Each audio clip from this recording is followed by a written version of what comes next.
173 सीटों पर बीजेपी कांग्रेस की सीधी टक्कर।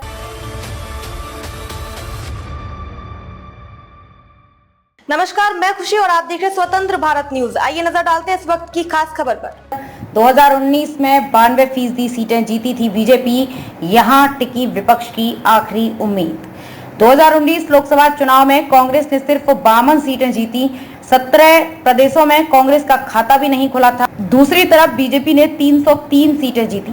10 राज्यों की लगभग सभी सीटें बीजेपी को मिली। इसके बावजूद नरेंद्र मोदी, अमित शाह, जेपी नड्डा समेत पार्टी के दिग्गज नेताओं के भाषण के केंद्र में कांग्रेस ही रहती है। 1 अप्रैल से 20 मई तक पीएम मोदी के एक्स पर कुल 1159 पोस्ट किए। इनमें सबसे ज्यादा 200 बार कांग्रेस का जिक्र किया। आज हम जानेंगे कि इस चुनावी सीजन में कांग्रेस पर इतने आक्रामक क्यों रहे बीजेपी नेता।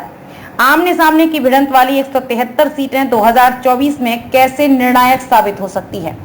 90 सीटें जीतकर बीजेपी का खेल बिगाड़ सकती है कांग्रेस। 2019 लोकसभा चुनाव में 190 सीटों पर बीजेपी और कांग्रेस के बीच सीधा मुकाबला था। इनमें से 175 यानी 92% सीटों पर बीजेपी ने जीत हासिल की, जबकि कांग्रेस सिर्फ 15 सीटें ही अपने पाले में कर पाई। यानी देश की 1/3 सीटों पर बीजेपी और कांग्रेस की सीधी टक्कर है। इनमें बीजेपी सैचुरेशन में पहुंच चुकी है। अब यहां कांग्रेस के पास खोने को कुछ नहीं है। 2024 के आम चुनाव में कांग्रेस क्षेत्रीय पार्टियों के साथ मिलकर इंडिया अलायंस बनाकर चुनावी मैदान में है। कांग्रेस ने अलायंस में मौजूद पार्टियों के लिए उन इलाकों में सीटें छोड़ दी जहां क्षेत्रीय दल मजबूत स्थिति में थे। कांग्रेस ने इस बार 328 उम्मीदवार ही मैदान में उतारे, जबकि 2019 में 421 उम्मीदवारों के साथ कांग्रेस ने चुनाव लड़ा था।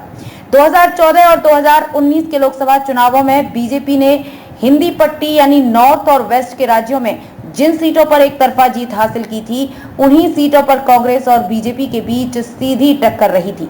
ऐसे में बीजेपी के विजय रथ को रोकने की सबसे बड़ी जिम्मेदारी कांग्रेस के कंधों पर ही है।